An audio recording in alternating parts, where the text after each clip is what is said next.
मंगल देव को पता चले कि मेरे पिता मेरी वजह से डिसीजन नहीं ले पा रहे हैं, मेरे पिता मेरी वजह से सेना को निर्णय नहीं दे पा रहे हैं, मेरे पिता मेरी वजह से युद्ध नहीं कर पा रहे हैं। वो अपने पिता के पास गए, उसने कहा कि यदि राष्ट्र की सेवा में, राष्ट्र की रक्षा में मैं किसी भी प्रकार से आड़े आती हूं, कर्तव्य का पालन करने में मैं बीच में आ रही हूं, तो मार दो। जौहर नहीं करवा सकते, तलवार से काट दो वैसे। और एक पिता अपनी पुत्री को तलवार से भी कैसे काट दे? कहता है हमीर ने तलवार उठाई लेकिन वो लड़खड़ा के गिर जाता है। अपने पिता की आंखों में आंसू देखकर वो लड़की खुद रणथंभौर की किले के ऊपर चढ़ती है, पीछे एक तालाब था उसके अंदर कूद जाती है, वो सुसाइड कर लेती है। 1299 में अलाउद्दीन गुजरात पर आक्रमण करता है। कहां पर अटैक करता है? उसने जब गुजरात पर अटैक किया तो गुजरात को जीतने के बाद में जब धन लूटा उसने खूब सारा, धन को लूटने के बाद धन का बंटवारा कर रहे थे, अपने सेनापतियों को दे रहा था, इतना तू ले ले, इतना तू ले ले, इतना तू ले ले। तो उसके दो सेनापति नाराज हो गए। एक सेनापति का नाम था मोहम्मद शाह, क्या नाम था सेनापति का? और एक सेनापति का नाम था के हबरू। कौन कौन से दो सेनापति? मोहम्मद शाह और के हबरू नाम के उसके दो सेनापति थे। ये दोनों नाराज हो गए। किस बात को लेके? धन के बंटवारे को लेके। किस बात को लेके? उनका कहना था कि हमें धन क्या मिला है? कम मिला, कम धन मिला। हुआ क्या था कि 1296 में जब जलालुद्दीन खिलजी यहां का राजा था, राजा कौन था? जलालुद्दीन खिलजी जब राजा हुआ करता था, उस टाइम मंगोलों ने एक भारत पर बहुत बड़ा अटैक किया। मंगोलिया देश के लोगों को क्या बोलते थे? मंगोलों ने एक बहुत बड़ा अटैक किया, लेकिन उसमें जलालुद्दीन जीत गया। और जलालुद्दीन ने जीतने के बाद में 4000 मंगोलों को गिरफ्तार कर लिया।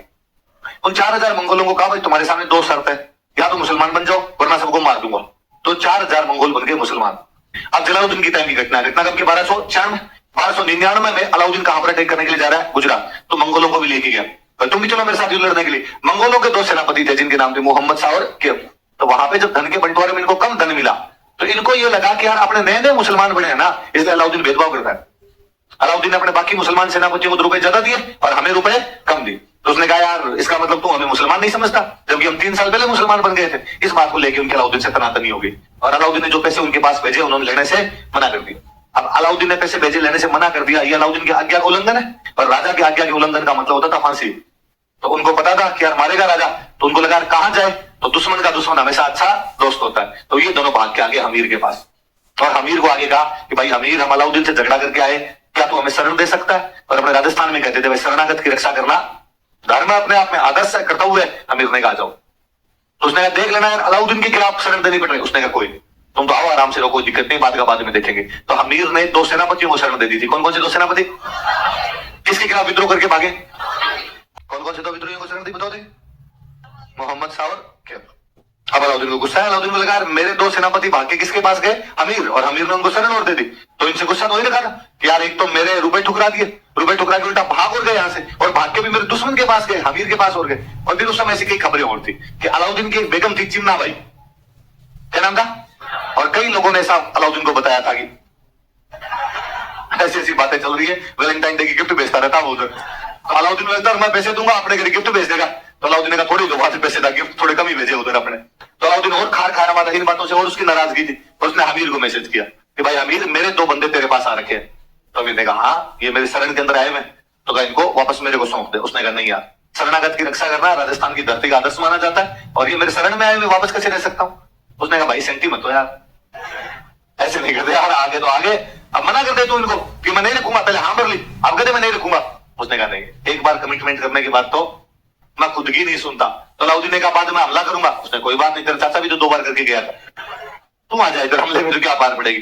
तो उधर से अलाउद्दीन हमला करता। लिखो अलाउद्दीन के सेनापति, या ऐसे लिख लो, सुनो देखो दोनों तरफ के सेनापति लिख लेते हैं। सेनापति लिख के एक तरफ लिख लेते हैं अलाउद्दीन, एक तरफ हमीर, दोनों के सेनापतियों को पता चल जाएगा ना, वो कारण हो गया। अगली बातें लिखते हैं, सेनापति एक तरफ लिख लो अलाउद्दीन,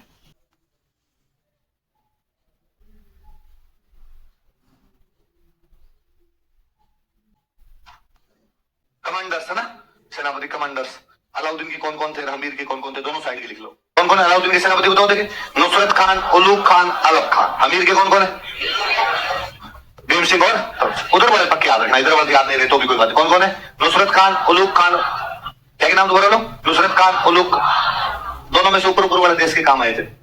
उधर से अलाउद्दीन की तरफ से कौन सा सेनापति बना था? नुसरत खान। इधर से कौन सा सेनापति लिख लो? नुसरत खान जरा भीम सिंह लड़ते हुए मारे गए थे। Nusrat Khan and Bhim Singh died while fighting. जैसे नुसरत खान पक्का याद रखना, पूछते हैं रणथंभौर के आक्रमण में अलाउद्दीन का कौन सा सेनापति मरा था? कौन सा सेनापति मरा था? नुसरत खान तथा भीम सिंह लड़ते हुए मारे गए थे। तो इनको समाचार मिला गया नुसरत खान गया, नुसरत खान तो मर हो गया अपनी लड़ाई में। तो अलाउद्दीन खुद आ गया बड़ी सेना लगी। पहले अलाउद्दीन नहीं आता, नुसरत खान के मरने के बाद अलाउद्दीन खुद आ जाता है। अब किले की चारों तरफ घेर के बैठ गए। हमने पहले ही पढ़ा था, किला इतना ऊंचा था कि किले के अंदर चढ़ना संभव जब तक किले की गेट ना खुले। गेट खोले कैसे?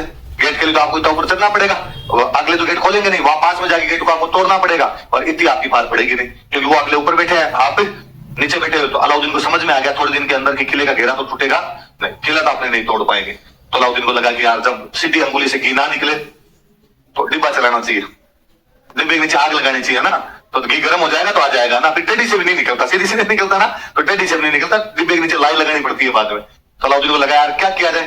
तो अलाउद्दीन में यूं जगीरा की तरफ कभी ना अपन कूट कूट के भरा हुआ था। उसने दो बंदों को अपनी तरफ मिलाया, रतिपाल और रणमल।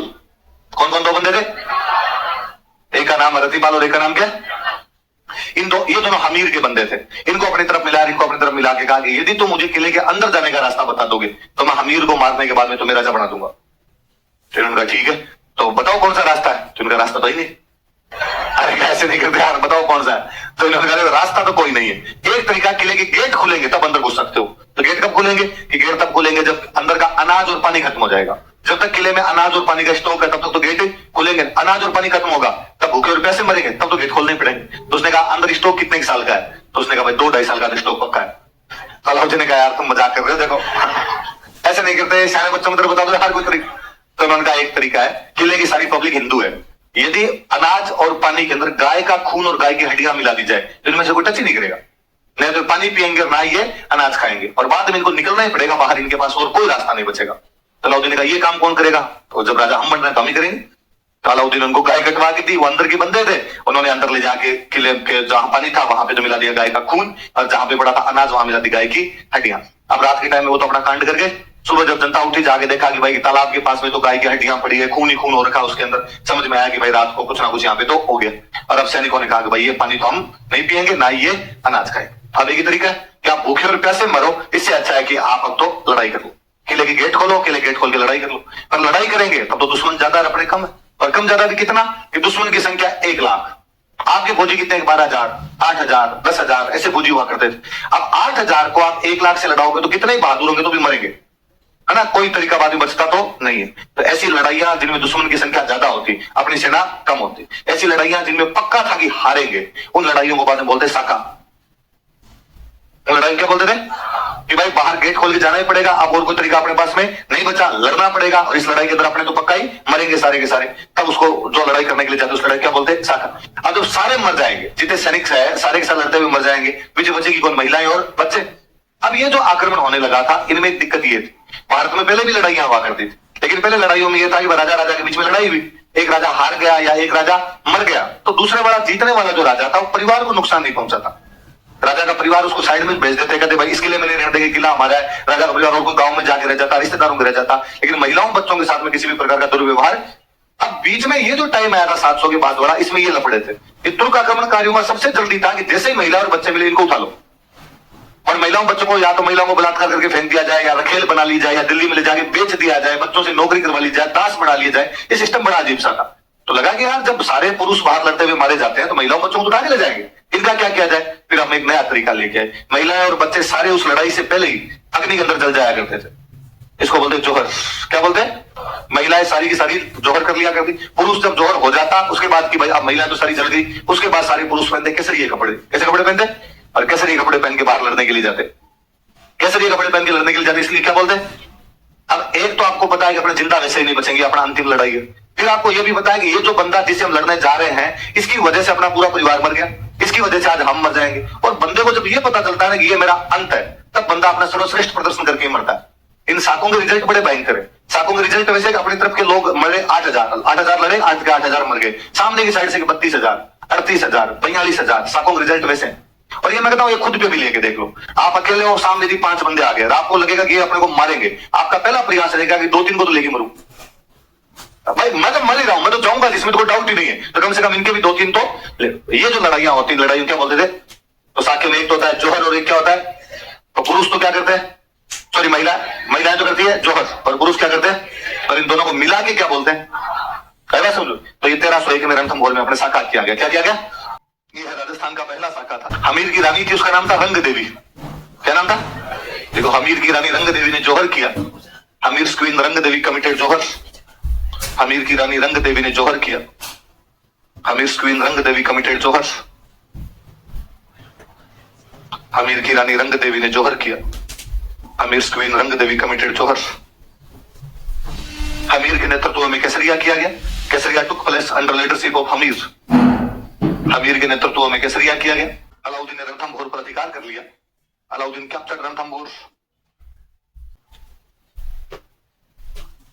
तथा उलूग खान को रणथंभोर सौंप दिया। सेनापतियों नाम लिखा ना हमने, उलूग खान तथा उलूग खान को रणथंभोर सौंप दिया। खान किसको सौंप दिया? अमीर खुसरो साथ में आया हुआ था। अमीर खुसरो कहता है कि आज कुफ्र का घर इस्लाम का घर हो गया। किसका घर हो गया? अच्छा, मुसलमान राजा जो कि नॉन मुस्लिम हुआ करते उनको बोलते काफिर। क्या बोलते? इतने दिनों तक जो काफिरों का घर था या जो कुफ्र का घर था वो अब किसका घर हो गया? इतने दिनों तक इस्लाम के पास नहीं था, अभी किसके पास आ गया? इस्लाम। लिखो, अमीर खुसरो के अनुसार, अकॉर्डिंग टू अमीर खुसरो के अनुसार, अकॉर्डिंग टू अमीर खुसरो, इन्वर्टेड कॉमा लिखो, आज कुफ्र का घर इस्लाम का घर हो गया है। टुडे हाउस ऑफ कुफ्र बिकेम हाउस ऑफ इस्लाम। अब तक जो नॉन मुस्लिम के पास था वो किसके पास में आ गया? इस्लाम के पास आ गया। आज कुफ्र का घर इस्लाम का घर हो गया। फिर लाइन छोड़ के लिखो, अमीर खुसरो ने रणथंभोर के जौहर का भी वर्णन किया है। Amir Khusro also describe jauhar of Ranthambore. Amir Khusro ने रणथंभोर के जौहर का भी वर्णन किया है। यह फारसी भाषा में जौहर की पहली जानकारी है। It is first information about jauhar in Persian language. यह फारसी भाषा में जौहर की पहली जानकारी है। It is first information about jauhar in Persian language. यह फारसी भाषा में जौहर की पहली जानकारी है। एक हेडिंग डालो, लिखो देवल दे। इसी में हेडिंग डालो देवल दे। लिखो, यह हमीर की बेटी थी। इसी वो डॉटर ऑफ हमीर। यह हमीर की बेटी थी। अब देखो, सुनना एक बात। अपने साखे करते, साखे में दो चीज होती। साखे में एक होता है जौहर और एक क्या होता? अच्छा, मैंने बताया भाई जौहर का मतलब तो महिलाएं सारी अग्नि स्नान कर लिया करती, आग में बैठ के जल जाती, इसको तो क्या बोलते? जौहर। पुरुष केसरिया कपड़े पहन के बाहर लड़ने के लिए जाते तो उसको क्या बोलते? केसरिया। अच्छा, महिलाएं जब जलती तो उनके साथ में छोटे बच्चे, बहुत छोटे माइनर जो बच्चे होते वो साथ में जल जाया करते थे। बड़े जो बच्चे होते वो लड़ने के लिए बाहर जाते। 12-13 साल से बड़ा जो भी होता लड़ने के लिए सब बाहर जाया करते थे। बहुत छोटी लड़कियां तो माँ के साथ में जल जाती। 12-13 साल से बड़ी जो लड़कियां होती जो शादी योग्य होती पर किसी भी कारण से उनकी शादी अभी तक नहीं हुई, घर वाले सोच रहे थे ब्याह करेंगे, इतने में हमला हो गया, तो उन लड़कियों को अपने किलों में सब गुप्त रास्ते हुआ करते, किसी बुआ मामा के पास भेज दिया करते। कुंवारी लड़कियों को जौहर नहीं करवाते तो उनकी बाद में शादी करते, बुआ मामा के पास भेज देते। ये हमीर की बेटी थी 15-16 साल की और शादी नहीं हो रखी थी। और इस बार अलाउद्दीन का घेरा इतना भयंकर था बाहर से कि बाहर निकालने का भी इनके पास में कोई भी रास्ता नहीं। फिर इनको पता भी नहीं था कि अचानक विश्वासघात होकर अपने किले का पानी खराब हो जाएगा, तो अचानक से घिर के रह गए। अब जो सुबह सुबह ये समाचार लेके आए लोग कि किले का पानी खराब हो गया और किले का अनाज भी खराब हो गया, और कहा अमीर को आके कि भाई ये कंडीशन है, अब हमें क्या करना चाहिए? तो अमीर ने कहा चलो मैं सोच के बताता। और अमीर जाके अपने कमरे में जाके बैठ गया। 2-3-4 घंटे बीत गए, अमीर अपने कमरे से बाहर नहीं निकल रहा। लोगों ने सुबह सुबह सूचना दे दी लाके। तो हमीर के जो सैनिक थे वो हमीर की रानी के पास में, रानी का नाम क्या है? रंग देवी के पास है। रंग देवी को आग कहा कि रानी रंग देवी, किले का पानी खराब हो चुका है, किले का अनाज खराब हो चुका है, अब हमारे पास में साखे के अलावा और कोई चारा नहीं बचा है। भूखे और प्यासे मरे, इससे अच्छा है दुश्मन को 2-2 हाथ दिखा के मरे।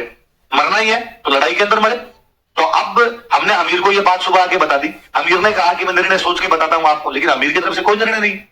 तो रानी क्या हुआ? क्या तुम्हारा पति युद्ध नहीं करना चाहता? जो भी डिसीजन है कम से कम हमें बताओ तो सही। तो रानी को बड़ा बुरा लगता है। रानी लगता है यार मेरा पति मतलब युद्ध करने से कतरा रहा है। रानी अमीर के पास गई, उसने अमीर को जाकर कहा इन नपुंसकों की तरह अंदर बैठे रहने से क्या होगा? तुम इतने कायर और डरपोक हो सकते हो तो मैंने सोचा ही नहीं था कभी, और तुम इसे अंदर आके कैसे बैठ सकते हो? अंदर प्रजा भूख से प्यास से मर रही है, तुम्हारे एक निर्णय का इंतजार कर रही है कि तुम लड़ाई का कहोगे या नहीं कहोगे। जो भी कहना जाके कहो। और कहना क्या? लड़ाई करनी है। सब महिलाएं जौहर की तैयारी कर रही है, पुरुष सब केसरी कपड़े लेके केसरी की तैयारी कर रहे हैं, सबने हथियार तैयार कर लिया है, और तुम बिना सोचे विचारे चुपचाप अंदर आके बैठ गए। इतना डर लगता है तो अंदर बैठे रहो, बाहर निकलने की आवश्यकता नहीं, मैं लड़ाई कर लूंगी, और तुम्हें कोई चूड़ियां वूड़ियां भेज रहे हो तो अंदर और भेज देती हूँ। अमीर को कई डायलॉग सुना है। अमीर ने बेचारे डायलॉग सुनकर चल बेबी चल बैठ जा। और अमीर ने कहा मुझे मरने वरने की चिंता ही नहीं है, ऐसी बातों से तो मैं डरता ही नहीं। मैंने मरने की चिंता नहीं, कंवरी की चिंता सड़ है। मुझे मरने की चिंता नहीं है, मुझे इस कुंवारी लड़की की चिंता है। इन हाल में तो सुन भी रहा, हाथ पीला ना हो सके। इस हालत में तो इसके हाथ पीले भी नहीं कर सकते। कुंवारी कन्या इतना जौहर सेज ना सोच सके। ये कुंवारी है इसलिए इसको जौहर भी नहीं करवा सकते। इसका क्या करेंगे? अब देवल देव इतनी देर तक, रंग देवी ने इतनी देर तक अपनी बेटी के बारे में तो सोचा ही नहीं था। अब उसके दिमाग में कि हाँ यार, अपने सारी महिलाएं जोर कर लेगी, अमीर सारे पुरुष केसरिया कर लेंगे, देवल देव को तो न जोर करवा सकते अपना, इसका क्या होगा? अलाउद्दीन उठा के ले जाएगा। अब वही बैठ के सोचने लगी। तब क्या किया जाए? ये बात देवल को पता चली कि मेरे पिता मेरी वजह से डिसीजन नहीं ले पा रहे हैं, मेरे पिता मेरी वजह से सेना को निर्णय नहीं दे पा रहे हैं, मेरे पिता मेरी वजह से युद्ध नहीं कर पा रहे हैं। वो अपने पिता के पास गए, उसने कहा कि यदि राष्ट्र की सेवा में, राष्ट्र की रक्षा में मैं किसी भी प्रकार से आड़े आती हूं, कर्तव्य का पालन करने में मैं बीच में आ रहा हूं, तो मार दो। जौहर नहीं करवा सकते, तलवार से काट दो वैसे। और एक पिता अपनी पुत्री को तलवार से भी कैसे काट दे? कहते अमीर ने तलवार उठाई लेकिन वो लड़खड़ा के गिर जाता है। अपने पिता की आंखों में आंसू देखकर वो लड़की खुद रणथंभौर के किले के ऊपर चढ़ती है, पीछे तालाब था उसके अंदर कूद जाती है, वो सुसाइड कर लेती है। भगवान जाने किताब और किसने कहा कि जल जोहर था? अपनी सारी किताबों में लिखा हुआ रणथंभौर के किले में क्या किया गया था? जोहर का मतलब ही अग्नि स्नान होता है। जोहर का मतलब ही क्या होता है? आज दिन तक आपने कभी जोहर नाम सुना होगा तो अपने दिमाग कहता है जोहर की ज्वालाएं। कभी ऐसा सुना जोहर की लहरें? कि जोहर की लहरें ऊपर ऊपर उठ रही थी, हमेशा था जोहर की ज्वाला धधक रही थी और धधकती हुई ज्वाला के अंदर महिलाएं कूद गई थी। कभी सिंगल बार ऐसा आया कि पानी शांत शांत सा था, महिलाएं ज्यादा कि उसके अंदर कूदी और बाद में लहरें ऊंची नीचे होने लग गई थी? ये अपने किताब वाले टंके भूंगल है जिन्होंने इसको जल जोहर लिखना शुरू कर दिया, बाकी ऐसी कोई भी घटना नहीं होती।